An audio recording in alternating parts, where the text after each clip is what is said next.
second. Okay. So, yeah, sorry, I had to take a break because I saw those pups. It's a Newfoundland dog. That dog looked like a Beethoven dog, and I had to stop. I had questions. Anyway, I tried to change the height on this because I realized like my fro was up, I was down. It wasn't giving the whole ambiance. Anyway, yes. So I don't know what else is there to talk about today. I'm not positive. I don't actually know. I don't have like a lot to say. I don't have a lot to say today. Honestly, I feel like I've said the things that I wanted to say this morning, and it feels good to say these things. You know, I think we have to, as a society, or maybe not as a society, because I feel like at least in other communities, it's just like anger is much more like normalized, but for some reason in our community, in the Black community, anger has not been normalized. Like other emotions besides sheer happiness or like confusion, they haven't been normalized. And the coping techniques that you learn in therapy, like journaling or talking out your problems, or how to have disagreements with someone and not completely cut them out of your life. Like you can disagree on something and then you can talk about it and then you can move forward. But like if you don't talk about it and you brush it under the rug, you're actually going to have problems. Like you can't live your life not talking out the things that you're going through and just pretending like they don't exist.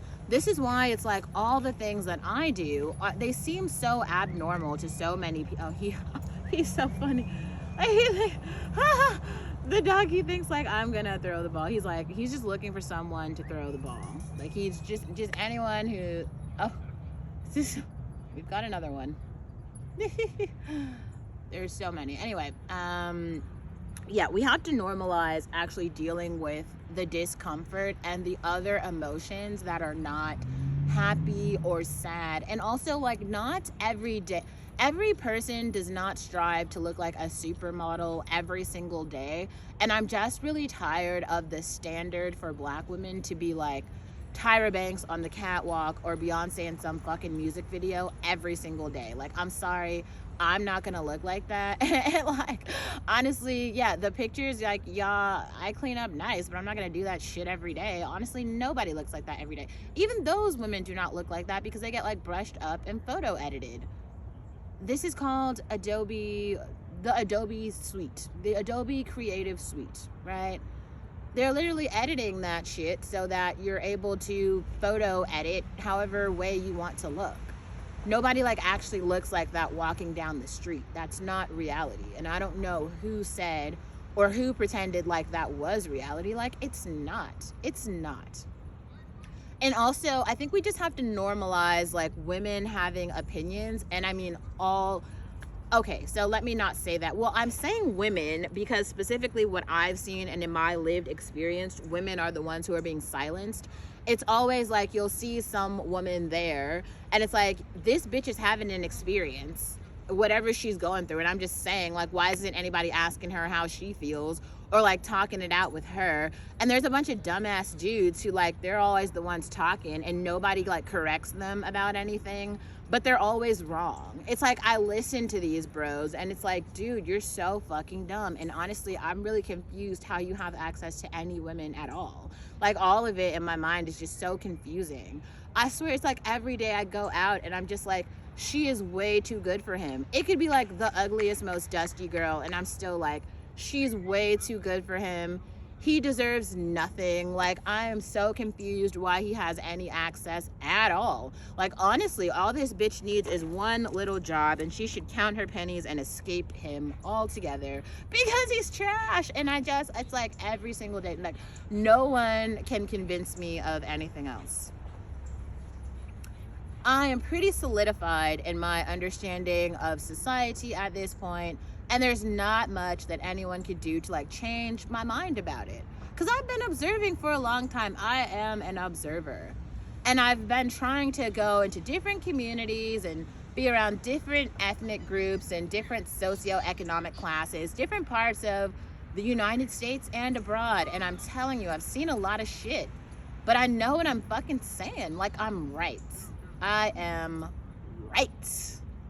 And you know, that's something I do pride myself on. I might be like mean about some shit. That's true. But I'll guarantee you this much. Your bitch is right. I am right. And to me, that means something. That kind of means a lot. Because like, I mean, at the end of the day, I think it's better to speak your truth until somebody like, you know, comes along and disproves what you said. But it's like, that's not gonna happen. Like, I know what I'm talking about. I'm sure. I am sure. And here's another thing that's like super interesting to me, especially about like academia. So there's a whole bunch of people who like write books and papers about shit. They're like, I know this because I studied this group and blah, blah, blah, blah, blah. And like, they have some evidence. Don't get me wrong. The evidence that they have is correct. The problem is the world is large. It's so big. And there's no way that like all of the, like the evidence that they have is all encompassing. It's like really funny when like people have never seen an Ethiopian girl before, as opposed to people who have. And so like or a Somalian girl, like Africa is a fucking continent. It's not like a country. Like there's hella countries on the continent. So all the people look quite different, especially depending on where you're from. But like, you can pretty much like tell, like you can, if you see an Ethiopian girl, like, you know. And especially, I'm not trying to be funny or anything, but like comparatively, compared to some of the other ethnic groups, or especially like maybe even Black American girls, they just are prettier, like way, way, way prettier. Or like Somalian girls, like they're just way, way, way prettier. Actually, I don't even, like, it's like, I don't know, I feel like all continental African women are just prettier than Black American girls. At least all the evidence that I've seen, especially with the like biracial bullshit. I swear, it's like every time you see a biracial, you're just like, bro, you diluted your gene pool on both sides. Well, I don't know, there's like some ugly Europeans too, but that's a different story for another day. I'm just saying, like, it's always like this African woman and you'll be like, damn, she's so beautiful. And then they'll be like looking at the Black American girls and they'll be like, yeah, these bitches are trash. Especially like, I don't know, maybe that's why like French Montana walks around calling them rats, but he's also an awful human too. But like, I mean, I kind of get it, but like, also, here's another thing too. Let's talk about French Montana for a second. So I guess something happened when he was in the hospital. Like, I'm not listening to the album. I honestly think he's a piece of shit, but like, he puts out an album that's virtually about how he was in the hospital and nobody cared. Well, firstly, nobody knew. So maybe if he would have like said, like Shensa, for instance, she was in the hospital and then she said, I'm in the hospital, and everyone cared. People were like, oh my God, I hope you're doing okay. I'm praying for you. I hope you get well soon. Like, people cared. I don't know why he was under the impression that no one would care. People who actually care, like, honestly, French Montana's relevance is like very minute. It's like, I don't really think most people give a shit about him in general. Like, it was kind of like that one tweet where he was like, name 10 French Montana songs, and nobody could name any songs. I only know that song was Sway Lee, and that was only because he was like in Africa when he filmed the video. And honestly, like, when I saw the video, I wasn't even looking at him. I was like just watching the background, the scenery. Like, it was everything else. It had nothing to do with him. So I was just sitting there, I was like, wow, look at all the beautiful African people in the video. And then this nigga. It was just like, maybe I'm saying that's just how I felt, right? Like, I felt like that. It was just like, the most interesting thing in the video is not him, and it's his song, and that's the only song that like I knew. That's the only song that I just know. Nobody, and on Twitter, actually, when he asked the question, everyone was like going blank. They were all like, I have no idea of any French Montana songs. Like, no one could even name 5. He asked for 10. no one could name 5. And it was just like, this is incredible. Like, your significance is like, like you're significant to someone, but like, I don't know who that person is. It's not me. Like, I don't care. And it was clear no one on fucking Twitter cared. I'm not, in his mind, like, maybe P. Diddy cares, but that's only because he's on P. Diddy's payroll. As in, like, he is producing money for P. Diddy, so that's why Diddy cares. But I don't even think Diddy listens to any of his fucking music. It's not good. So, that's a thing. Also, I just want to really continue to give Hayley Williams her fucking tokens of appreciation for really coming through in 2021. Like, Hayley, bitch, you have been on my mind, on my playlist the whole ass year. Like, I don't know. I would not have been the same person without Hayley Williams this year. Thank you. I'm so happy that you went through that divorce, because you really helped me like put words to my feelings. And I feel like it has honestly been that way since I was in high school. I think the best thing I did for myself in high school was come across the band Paramore. It was just like, there are finally people out in the world who have angst, who have anger, who don't like what they see in society, who are not content with it. And she was just able to put words to it and sing through it. And I, for one, needed to hear it. I needed a female perspective to talk about it. I needed the beats. I needed the orange hair. I needed the mockery. I needed all of it. Because, like, I was tired of seeing the vanilla, like, Taylor Swift. Like, no one cares about Taylor. I mean, don't get me wrong. Taylor, I think she did come through this year, too. It was, like, decent, but it wasn't decent. I actually thought the Taylor Swift album this year was really good. And, you know, Taylor has also been in her feelings. I just feel like I can't relate because I'm just not white.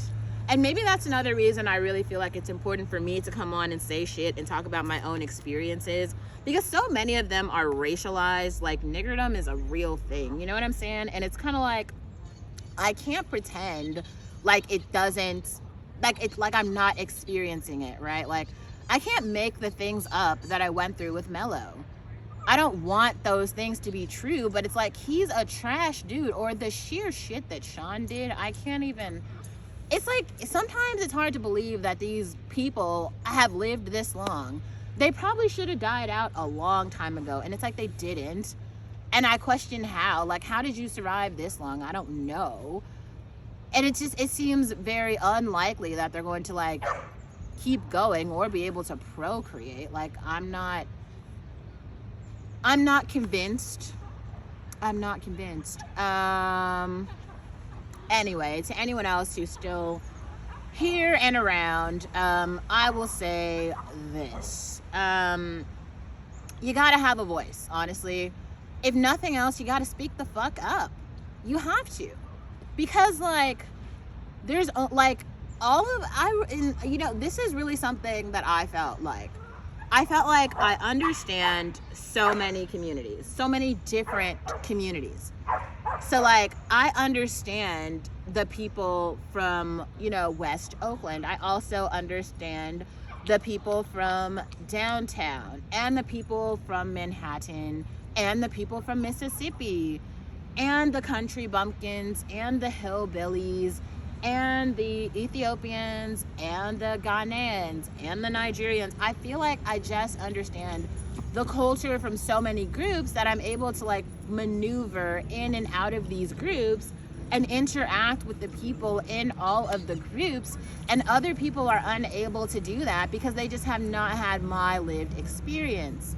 And so the way that I did this is I had these, like, pockets of people. So I'd be like, I'm gonna talk like this when I'm over here. It's code switching, but it's like, I realize now that that is not useful, because it's a part of this, like, schizophrenic thing, right? Where it's like, well, you're all these different personalities at one time. It's not that. It's kind of like when people were talking about how Nicki Minaj would put on this like face and be, I can't remember what the name of her like alter ego is, but it's not that. It's like she's a full person. It's that like at some times she feels goofy, at other times she feels serious, at other times she feels cocky, at other times she feels sexy. Like all of those are a part of the human experience, and you don't have to be like Nicki Minaj to go through those feelings. It's just that she is the only person who's hyper visible to so many, firstly like black girls and like really girls in general, to be able to like say these things unapologetically, which is why I appreciate on a really deep level like what Rihanna did for hyper visibility of like seriously attractive black women. Like Rihanna came through and kind of proved to the world that like, I am better than you, I am hotter than you, and now I'm richer than you.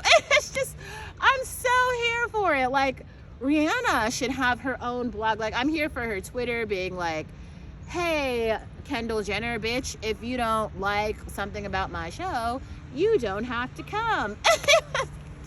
Like to see her tweets, like somebody actually made a video where they like unpacked the beef, the constant beef between Rihanna and Kendall Jenner, Kendall, whatever her name is. And I'm sorry, like I haven't laughed this hard and since the Patti LaBelle show. What is the one with the Got to Be Real? Oh my God, if you have not seen Got to Be Real, that shit is so funny.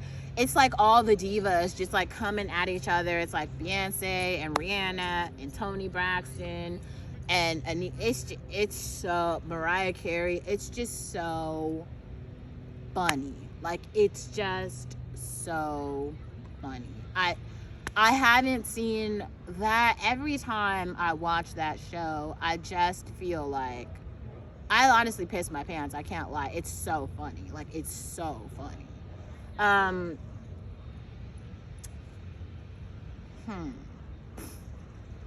Honestly, I probably need to like actually go home and cook some breakfast because I haven't eaten anything today, and I definitely like need to eat something, like something. Yeah, I don't know. I also need to clean my apartment, and I'm gonna think deeply about it, but I honestly might hire a house cleaner to do it. And this time I'm gonna have to monitor the house cleaner because I can't just continue to have them stealing my shit, right? Like I have to buy another pair of $400 earphones, and I shouldn't have to do that. Like I already fucking bought them. Why am I replacing shit that I've already purchased, you know? I don't want to keep buying the same shit over and over. Like I should be able to spend my money on other things. Like all my shit, I don't buy the same shit, right? Like I'm gonna buy new things that I need when the old like if I have something and it stops working, I will replace it. But I'm not gonna buy duplicate copies of the same shit if it's not broken. Like when my app, like it's like now I have to replace my Apple Watch, right? But it's like that was stolen. The Apple Watch was stolen. Now I don't have an Apple Watch. That's why like I have to buy a new Apple Watch. But now I also have to buy headphones. These like, I mean, to replace all of my electronics at this point, it's like $1,000. And I don't have an extra $1,000 just like sitting around. I did amass about $600, but I feel very skeptical of spending that money on the technology at this point because there are other things that I want to buy with my money, specifically food. I realize that I've been doing myself a disservice by, you know, not having appropriate, you know, nutrition. Honestly, I was just eating out and I was like not eating all my veggies, and I think I was nutrient poor. I was looking at my poop. It wasn't brown. It was like this weird beige color, and I knew something was wrong. I knew something was wrong and I had to fix it, right? So I don't know. I feel like for this morning, that's all I have to say. Like I don't actually have more information right now. Like that's all I've got. But we'll see. Maybe tomorrow morning I will have something else to say. I don't know. I'm not sure. But we will see tomorrow. For today, I feel all talked out. And now my shoes have all this mud on them. And I also need to, like, I'm going to have to do some weight training today, but I don't really feel like doing it, honestly. I'm gonna have to do it because, like, if I don't do it, no one else is gonna do it. Like, so it has to be done, because I really do have goals that I'm trying to meet. And yeah, I don't know. For now, that's all I have to say. We will see if tomorrow something else comes up and I feel, I don't know, some other ways. But for now, that's it. Okay.